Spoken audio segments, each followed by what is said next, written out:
Welcome, everybody, to another edition of the Big Sky Now podcast. I'm your host, Josh Amick, with my esteemed panel, as always, Fritz, John, Mark, and Ian. We're going to be jumping into week 3 of Big Sky Conference play. A lot of good matchups this weekend, a lot to get over, so we're going to get right into it. So looking at the schedule for week 7, there is no doubt, in my opinion, that the game of the week is the Idaho-Montana State matchup, with the Vandals heading to Bozeman, where it's tough to play. How do we think that Idaho's defense can slow down this Montana State offense to keep this game close or even possibly pull off the upset, John? Oh, well, I feel like the first thing is going to be who can deal with the atmosphere the best. I feel like this is one of, if not the marquee matchup of the season, at least so far. You're going to have the national TV audience. You're going to have a late kickoff. It's going to be 8:15 local time. So all those things are going to play a factor in. Idaho, I think they just need to stay true to their defensive scheme. I mean, their rush defense has been solid this last week against NAU. They only allowed 3.8 yards per carry. So, I mean, still work to do, but Montana State's got one of the best offensive lines that you'll see at any level in the country. And they pair it with Tommy Mellott, who can throw it, he can run it, and two of the better running backs that you'll see with Scott Trey Humphrey and Adam Jones. So I mean, they're going to have to win the line of scrimmage. I think they're going to need to force Mellott into some rush throws. They're going to need to hit him, and I think that they just kind of have to throw that offense out of sync early if they're going to have any chance. Yeah, the two things that maybe make you worry about Montana State is the health of Tommy Mellott. As he goes, they go, and he's been healthy all season. But in previous years, he's been banged up here and there. Seems like the Cats have put the ball on the ground a few too many times, and it hasn't really mattered because he's been outclassing their opponent. Like I mentioned Tuesday, Idaho State seems a lot healthier on the defensive side. Keyshawn is back at the end, former Helena Bengal. That certainly helps. Do I think it's enough to beat the Bobcats? No, something's got to give. Idaho's good on defense. Montana State's really good running the ball. I think playing at home, playing in front of a national TV audience, ESPN2, hate the late kickoff, but we're stuck with it. I think it'll be the Cats' game to win. Yeah, I mean, we kind of talked about this earlier this year and last year. I mean, running quarterbacks are nice, but they're also kind of like dogs who chase cars. Eventually there's a boom, and then you got to bring in the next quarterback or the next dog. So Mallott's healthy now, but I mean, not that you wish for an injury, but Keyshawn, like you mentioned, Keyshawn James Newby knocked the quarterback for NAU out of the game last week, and so Mallott's been prone to injury in his career, so that's always a factor. You look at Idaho, that the defense is their strength, and so they can go on the road and win. I don't think the atmosphere is going to be an issue to them for what they've been through. Their issue might be containing all of those elements, Mellott and the two running backs and that road grader line that you guys talked about. They have a great defense that hopefully can keep them in. And the problem with them is their offense is okay, and that might be to their downfall. But I think their defense should be able to keep them in it. Yeah, I didn't have too much more to add. You're never going to stop Montana State's rushing attack, but you can pray that you can slow it down a little bit. That's going to be the biggest thing I'm looking for this week. Just that Idaho front seven, hoping to slow down that Montana State run game, but we shall see. Yeah, I think Idaho, with their schedule early on in the season, they have definitely shown that they are battle tested. They snapped Wyoming's home winning streak.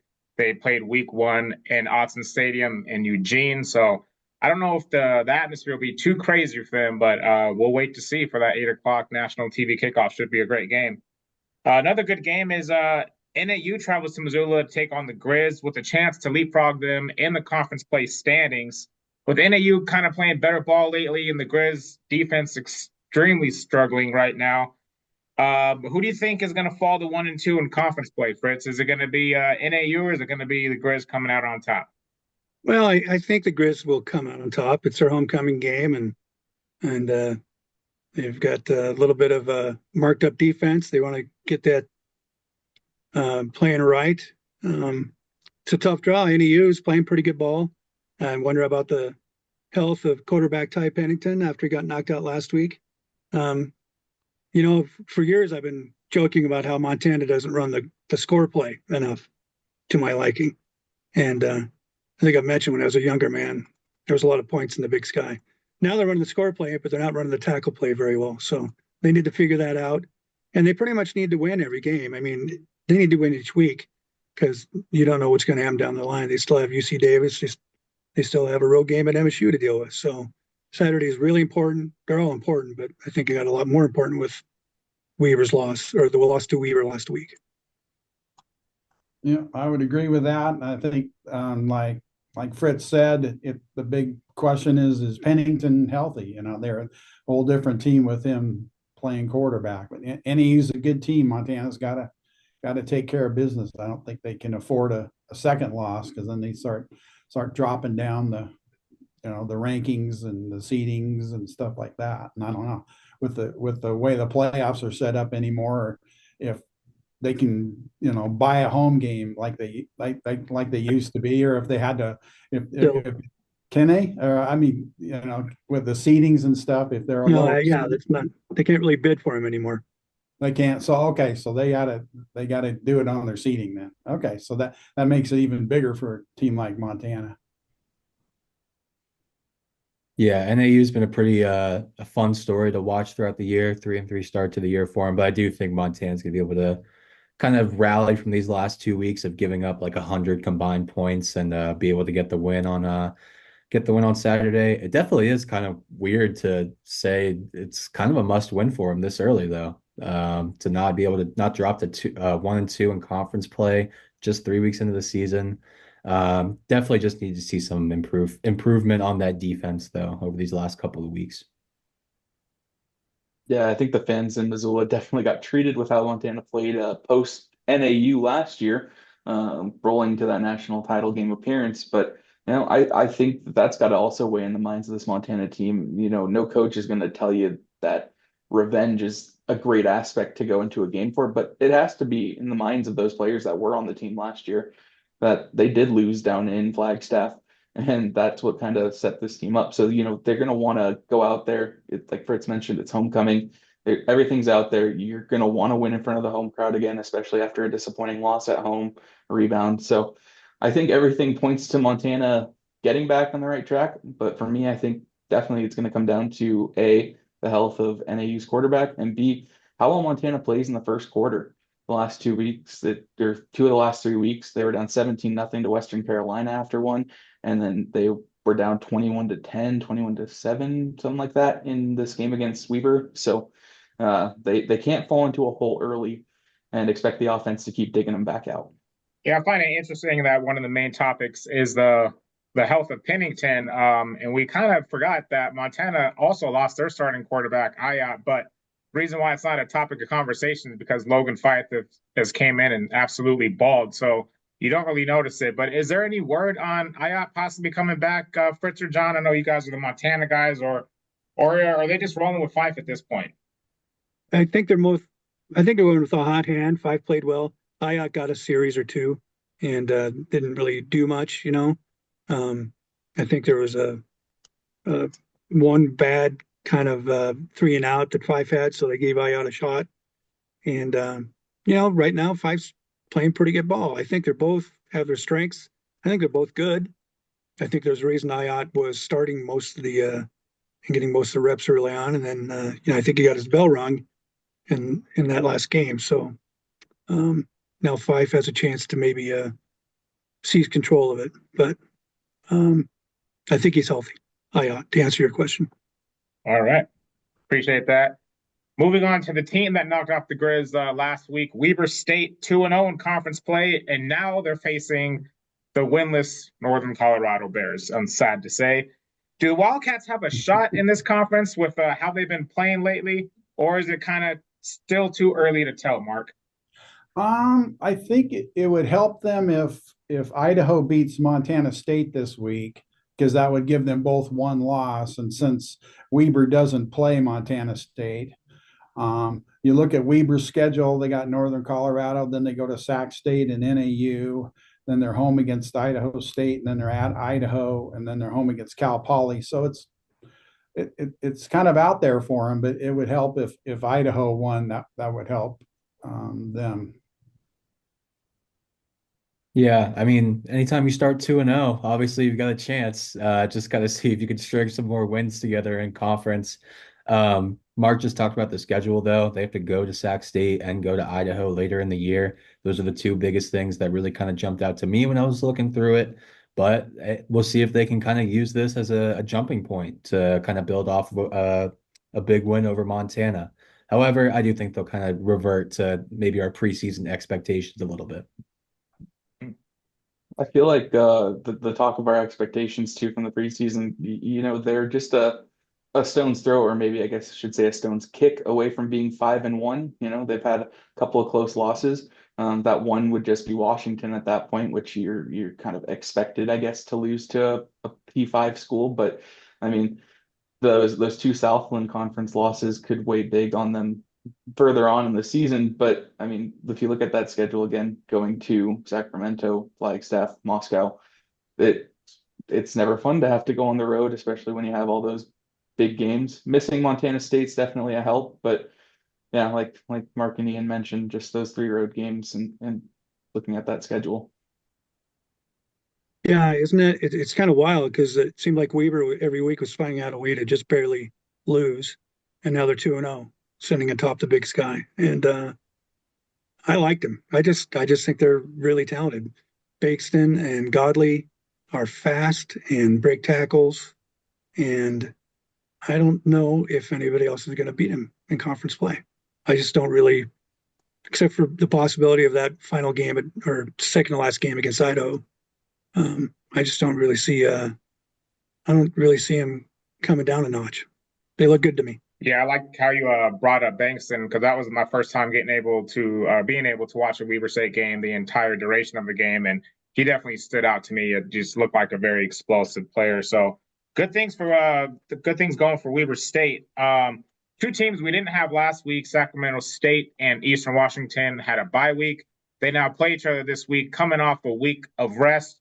What are you expecting from these teams, Ian? I'm just kind of looking to see what they learned from their last games before they went into that bye. Obviously, Sac State lost to NAU, and it was really the turnovers that did them in that third quarter, where it was pretty closely contested before then, and then NAU's kind of able to run away with it a little bit after that. So I'm just kind of looking for them to be able to take care of the football against Eastern, and then for Eastern, just kind of looking for them to take away something from that Montana game. Hopefully for them on the offensive side of the ball, not the defensive side of the ball, where they gave up 52 points against the Grizz. Seeing that they can compete in a 3-point game with, what we thought at the time is one of the toughest teams in the country. Just got to be able to take something away from that. I know this game's on the road for Eastern, so I'm leaning more Sac State in that department, but I do think it'll be a pretty close game. Yeah, I think it's kind of one thing for both of them with it being a bye week last week. Is Eastern going to be able to keep that, that positive momentum that they had from playing Montana close at home when they go onto the road now? In Sac State, you had that loss. You had a week to kind of stew over it. You were able to take that extra time to look at film, drill in what you did wrong, kind of see what you can improve on going forward. So I figure that Sac State's going to be, taking care of business at home again. But for Eastern, you also got to look at that 1-4 record. If they're going to take any momentum from this, if they want any shot at a playoff berth, they're going to have to start winning now. Yeah, I'm kind of thinking along the same lines. Each team got an extra week to prepare. I see Sac State's defense getting things lined out more likely than the Eastern's getting their defense lined out. And, Sac State's head coach, Andy Thompson, built a great reputation as a D coordinator before he took over as head coach. So I think Sac State's going to have have a good plan in place for that Eastern offense. Yeah, well, from what we've been reading, I mean, Sac State's getting ready to join the Pac-12 in a year now, it sounds like. So maybe they need to start doing a little better in this conference, but they're still a good team sitting at 2-3. Eastern, we've talked about that. They can score points, but they can also give up points. But so, maybe if they can get some more of their defensive guys in the way of the Sac State guys and at least maybe tackle them, If it gets into a shootout, I like the Eagles in a shootout, but they got to get it to a shootout. Yeah, it's interesting to see what happens with these two teams because we all thought Eastern Washington played a really good game against Montana, and the bye week came at a bad time. Sacramento State, on the other hand, lost that close game. Maybe the bye week came at a good time for them. They're at home, so kind of got to lean Sacramento State in this one, but we'll see what happens with our picks. Speaking of picks, the leaderboard hasn't changed much. Fritz is still on top with a 47-11 record. I'm going to come up with a catchphrase for you or something, Fritz. Like a good neighbor, Fritz Picks are there or something like that. His last name's Neighbor, by the way, in case you guys were wondering. Not my greatest joke, but we're going to keep moving on. Fritz, what do you got for our picks? Well, I don't know how I'm still in first place. It feels like I get 2 or 3 wrong every week. But as such, I'm going to just be that guy and pick home teams all the way down. Did anybody else notice there's 7 teams from the Big Sky ranked this week? That's too many. But this is Separation Saturday, so here are my picks. I'll go the Grizz over NEU. I'm going to take Idaho State over Portland State. I'll take Davis over Cal Poly. I'll take Weber way over Northern Colorado. Sac State over Eastern Washington. And I'll pick the Cats to beat the Vandals. All right, next on the leaderboard is Ian. He is 47-11, but did have a 5-1 week last week. So, Ian, what do you got this week for your picks? I won't have any opportunity to make up some ground because Fritz and I are in agreement. I also went with the home teams. I did flip back a couple times between the Eastern and Sac State game, but I can't go with Eastern. I got to go with Sac State. I got to keep my picks in mind. Got to keep the leaderboard in mind. Pick an upset. Maybe next week. All right. We got a 2-way tie for third. John and Mark are both 46-12. So I guess I'll leave it to one of you guys. If you have the same picks, then anyone can go first. But if you have a different pick, please go first. I know I got a couple different ones. So okay, let's go, Mark. Okay, the first 4, or like everybody else's. I got Montana over Northern Arizona, Idaho State over Portland State, UC Davis over Cal Poly, Weber over Northern Colorado. And I guess I've seen Eastern do it enough. They're not the Eagles of a few years ago, but I think eventually they're going to have a breakthrough game and on the road and maybe show people that they're still Eastern. And I'm going to take Eastern to upset Sac State. And then I'm going to go against the flow and take the Vandals to find a way to slow down Montana State enough in Bozeman to win a low scoring close game up there. All right, that leaves us with John. John, what do you got? I had on here, I was going to pick NAU over Montana to get the road win, but Fritz kind of made mention of the homecoming and just kind of everything. I thought back on last year and how the team's going to want to get that win after dropping in Flagstaff. So I'm going to go with Montana at home. I'll take Idaho State at home as well.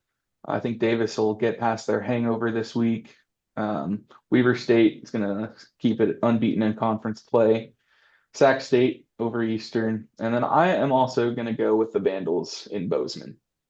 All right. A couple of not surprising picks, but we'll see what happens when it plays out. I had a rough week just when I was within one game of catching 3 of the guys. I fell back even further. So I'm keeping it real simple this week. I'm not going to try to be creative. I got Montana beating NAU, Idaho State over Portland State, UC Davis over Cal Poly, Weber to take Northern Colorado, stay undefeated in conference play, Sac State at home coming off that bye, and then I'm going to stick with Montana State here. So as always, I want to thank my panel for joining us. Hopefully our picks go well this weekend, and we'll see you next week for another episode of the Big Sky Now podcast. Thank you for tuning in. Thank you for listening. I've been your host, Josh Amick. Thanks to my panel, and we'll see you next week.